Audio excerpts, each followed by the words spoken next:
when I finally get enlightened, and I'm working on it, right? I'm working on it. I'm studying the principles. I'm praying. I'm meditating. I am finally recognizing, as you'll find out today, that I'm not alone. And I feel like there's going to, like the earth might stop spinning, and there's going to be some lightning, and I probably won't even physically look the same. I'll be so enlightened. And I'll never worry again, never cry again, never be challenged again. It doesn't seem to occur like that. And yet, we are very much on holy ground. Our life is a holy ground. And it happens, this enlightenment, this wisdom that we're all working toward together, happens in our life as our life, right? It's not stopping the life with a lightning bolt. I did get a haircut, but other than that, I look the same. And so it's incorporating what we say we know and what we're learning about ourselves and each other and the nature of God into life as it occurs. And so I've shared bits and pieces with you over the years. Many of you have been here. I've been here, I think, 14 years this month. I started when I was 8, and I was a real quick learner. And I've shared bits and pieces of my life, but I always stop short of really sharing the personal side. Not because I don't want you to know I'm not perfect. You've already discovered that this morning when I fell off my shoe. But really just recognizing that it opens me up to a level of vulnerability that I have been protective of, that you might judge me or not you. I mean, I look out and I love you and I think you love me. Some of you I don't know, but we love each other. We're good. For some judgment. And so I've let that go. I'm pushing through that this morning and sharing the full story with you, as it were, to bring home this message. So it sort of ends up that we're on part 2 of my last talk. Maybe I'm kind of a slow learner. Last time I spoke to you about the power of our thoughts creating our experience, and we scratched the surface on that. That's the 3rd basic unity principle. And so don't you know that I've had some real challenges in looking at how I have been showing up and how I have been experiencing life. And as soon as I got a hold of my thoughts, there was some real power there. So for those, I just want to review. I know they're the 5 basic principles. You all say them every night before you go to sleep. But for those of you who are new or might need a review, just very quickly, the 5 basic unity principles upon which most all of what we teach, these are the foundational principles. There are certainly others. But number 1 is that there is one power, one presence in the world and in my life, God the good. So right there, we've taken out any one power, one presence, God, and that God is good. So there's no evil force that is at odds with God in our belief system. Now, people right away will say, well, I know some evil people. Well, we have free choice to act in a lot of different ways and to use that creative power that we are, however we see fit. So evil that we might think about in the world is really a human experience, a human creation, a human misuse of our power. So principle number 2 is that we are expressions of that one God. And so inherently we are what? Good. Again, a little different than some mainline Christian lessons would have you believe that we are inherently what? Born of sin. We're inherently sinful, and our job is to be saved out of that. And we say that we are inherently good because there is one God that is good, and we are living expressions of that one God. So that's the good news and the bad news. When we mess up, it's not because an evil force has taken us over. It's because we have missed the mark, right? We have misused the truth of who we are instead of for good, maybe for bad or caused pain. So then principle number 3 says that our thoughts create our reality. That's the one I spoke to you about last time I was here. And I reiterate that that does not say our thoughts create our circumstance. Some people have been caused harm in that by thinking that they thought themselves to be terminally ill, or they thought themselves to be unable to bear a child, or any of those things, or born into a family that was painful. We didn't think our way into those things. The point of power that this teaching is giving us is our thoughts about those experiences create our reality of them. So that's our point of power. Number 4, just to finish for you, we believe that the most formative, powerful use of our mind is through prayer and meditation. Because in doing that, we are connecting with that true intelligence, the source of our being, and we are knowing more of ourself by knowing more of it. And so as we focus the creative power of our mind in prayer and meditation to say, show me more of what you are so that I can know more of what I am, that's a powerful use of our mind. So prayer and meditation is principle number 4. The use of prayer and meditation are powerful tools for expressing the truth of who we are. And number 5, this is where it gets tricky. It's not enough to know these and have them on a card in your wallet. You got to live them. You got to live life from these principles if you want to see them work. And so, as I said, I've been here for 14 years, and I love unity. I love the teaching. I teach the teaching. Now I preach the teaching, and I'm still learning about it. I'm still learning that 5th step. And so I'll share with you a very painful journey that I've been on for the past 3 years, give or take, that came to fruition and really knocked me in the head about, really? This is how you're going to think, and this is where you're going to go based on what you're teaching and what you believe? Are you okay with that if I share that with you? Okay. If no one's had any of these experiences, just get out right now. I don't want to talk to you. This is it. We're broken up. So many of you know parts of this story, and some of you know the ugly details when I couldn't shut my mouth. But for the rest of you, I've shared with you over the years that I'm an only child, that my father actually committed suicide when I was 27. My mother died when I was 40. And so those are the circumstances of my life. And as those circumstances continued to happen, I started this story called, Maybe I'm Supposed to Be All Alone. I feel like I'm all alone. Ooh, it got so quiet. And I had one more thing left. I had a partner that I'd had for 14 years, and I had 3 greyhounds that I loved. Some of you have met. And wouldn't you know, something happened to that. And we broke up 3 years ago. It was a shock to me. Threw me for a loop. Some of you know that. And I was in it really upside down. When we go through those experiences of divorce, of death, of major change like that, what you think you know and who you think you are all gets tossed up in the air, doesn't it? And so, again, I was sure. It was kind of the nail in the coffin. I really am all alone. And, of course, in the middle of that, we put 2 greyhounds down. I'm all alone. I was just finishing my licensed Unity teaching credentials, and I called one of my teachers, and I was just a wreck because I had a paper due like in a week. I said, listen, you don't understand. This is a problem I've got home, and my whole life is and I'm sorry, just slow down, and I got to move out. And she said, okay, I'm really sorry that that's happened, and we will get you an extension, and welcome to the fast track of spiritual development. I hung up on her real fast. And I was thankful to have here, the space here.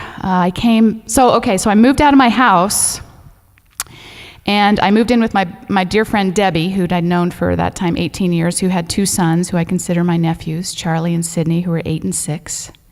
And I'll never forget the first night I was in what was Charlie's old room. My moving in didn't kick him out. They were working on it because his older brother's so afraid of the dark. He couldn't sleep without him. But my arrival made that happen. So I laid down in what was Charlie's room, and there was this this plastic sun covering the light fixture, and big dinosaur curtains hanging on the window, and a pile of Legos. I don't have children, by the way. I didn't mention that. That's another piece of being alone.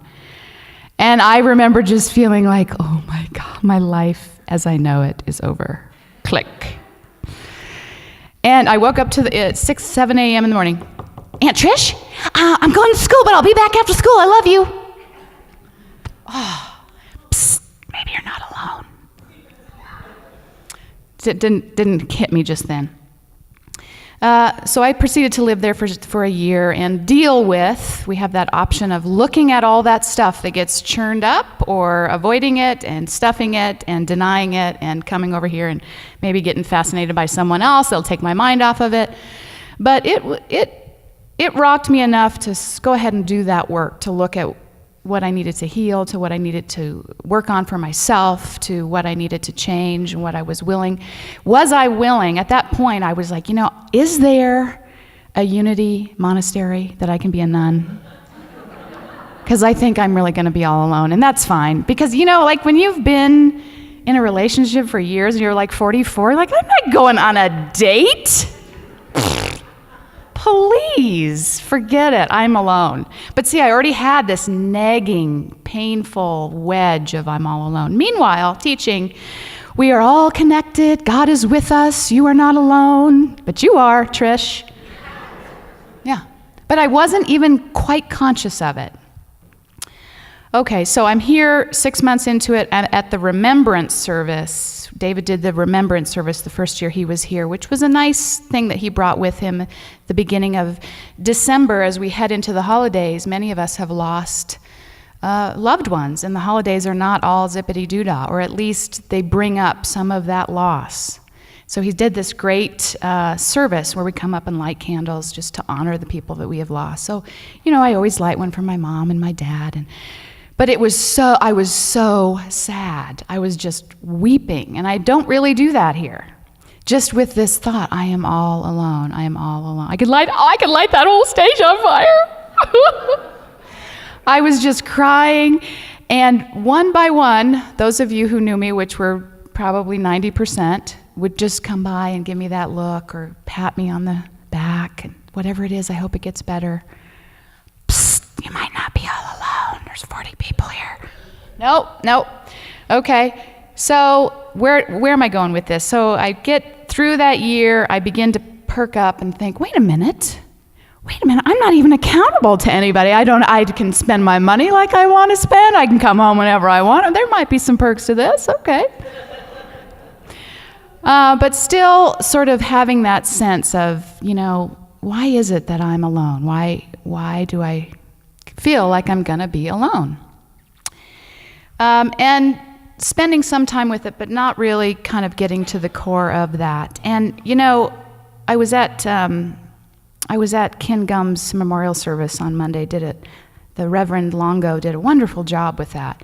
And she mentioned something that I think we've heard before. The idea, she was speaking directly to the family, that at this time your hearts are broken. Your hearts are broken. But we know with the power and the healing power of love that you're connected, you continue to be connected. And the truth is, when our hearts break, they do break open. And she said, that just is an opportunity for you to realize the depth and the truth and the capacity of your love in a way. And you think about it, when someone dies, you're so present to all the ways that you love them. Sometimes when they're right in front of your face, you're not as present to that because we got all our personality and our stuff going on. But that breaking of the heart and the recognition of the fullness of love. And that's exactly what happened. Instead of closing up, I opened up. And I didn't want to. And I recognized, I'm not alone. A, quit saying that. And B, get out in the world and, keep going, right? So I'm at my friend, this is about to get real, people. I'm at my friend Debbie's, she's a budding comedian, one of her shows, and I meet this wonderful gal, and we talk, and we hang out together, and we go to dinner, and she doesn't think I'm too crazy, and I think her teeth are fine. All the things that I used to think about, I'll never meet anyone with decent teeth. Ugh. Where these things come from, I don't know. And so I'm having some companionship. That's the thing. Like, okay, yes, I have all of you, but you all are not going to go camping with me. You're not going to make me dinner. You're not going to go to the movies, right? So there is something to be said about having a companion, just sort of a witness to your life, yes? And so wouldn't you know that she brings with her 3 children? Yes, gasp, go ahead. That are wonderful and open to me, and we've had a lovely time getting to know each other. And so, but still, I have this friction about something about am I meant to be all alone? And so we proceed for a year, have a great time. She's a spiritual seeker. She's in the room today, sorry. And our leases are both due in June. Well, this would, have you seen the rents around here? Ridiculous. This would be a good time do you think we could do this? Yeah.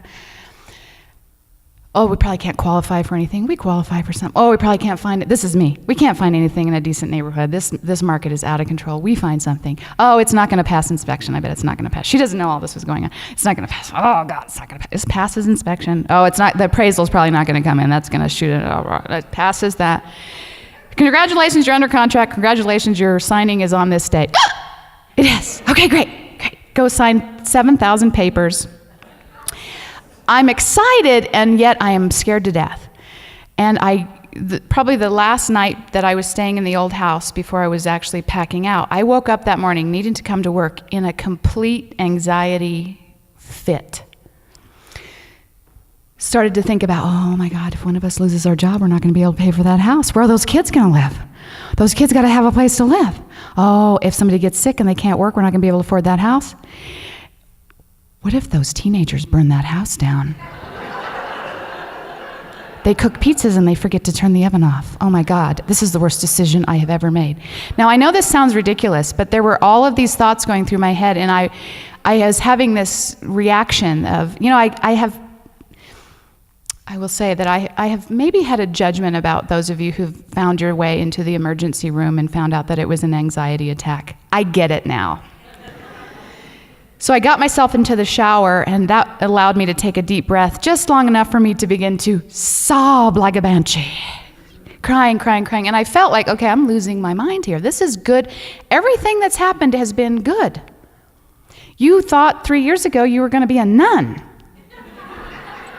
And now you're like having a family experience. Things are working out.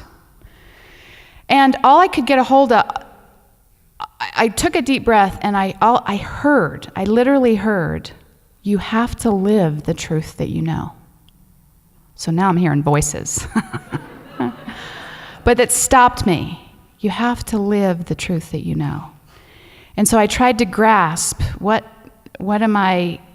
is so fearful? And it's a big deal. It's a big deal, moving in with someone alone, and let alone 3 kiddos and buying a house. It's a big deal, but it's all working out. And so the thought was, I believe that I am an expression of my source. And this source wants nothing more than for me to sing and for you to sail and for you to know. David said last week, our true purpose is to know the truth of who we are, which is beyond who we're married to or where we live, or those are all things that come into play. But the truth of who we are is a spiritual being walking around trying to know that when the rubber hits the road, right? I always kind of thought that meant, I try to be nice to people that I don't get along with now, or that I have I just see the Christ in them. I recognize that they too are one with God. And I've had some success with that. That's helpful, right, with some of those really challenging people. But my own inner challenge, I couldn't quite apply it to. And so as I was reliving that, what if, what am I so afraid of? I just kind of blurted out, what if I'm not all alone? And that made me cry. Not because I was happy, I had to kind of let it go. I had really, and I'm guessing that you might have a story similar. Yours is maybe not I'm all alone, but I'm not worthy, I'm not smart enough, whatever that is. These teachings cannot penetrate to the level that they need to if we're holding on to that story. I mean, God is love, God is peace, your expression of it, oh, except you're all alone. You have to play all alone, sorry. Nope. You can't live the fullness of what we're offering here unless you let those limiting beliefs, usually about yourself, we have some of others as well, that's another lesson, we let those go and let that in. And so I was really crying because for a minute, I remember in metaphysical class at the Village when they're ripping our theology out. They're just we're like, what? What do you mean God doesn't know me personally? Oh my God. It offers us a bigger version of God, a giant understanding of God as source, but we have to let go of that, what we thought, in order to swing. It's like a trapeze. You can't go to the next level unless you let go of this one. And I was here. I'm all alone. No, I'm not. I'm all alone. No, I'm not. The house is going to burn down. I got to do something here. I got to be all alone. That's who I am. So, you see my point, I hope.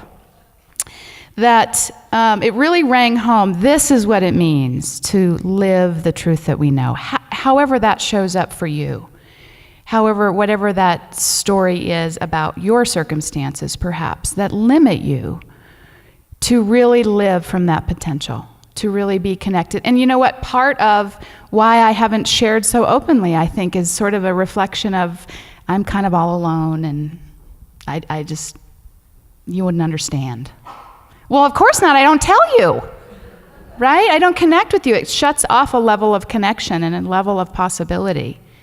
So again, my thoughts, even though they were unconscious about I'm alone, they were reflective in some of my behaviors as well.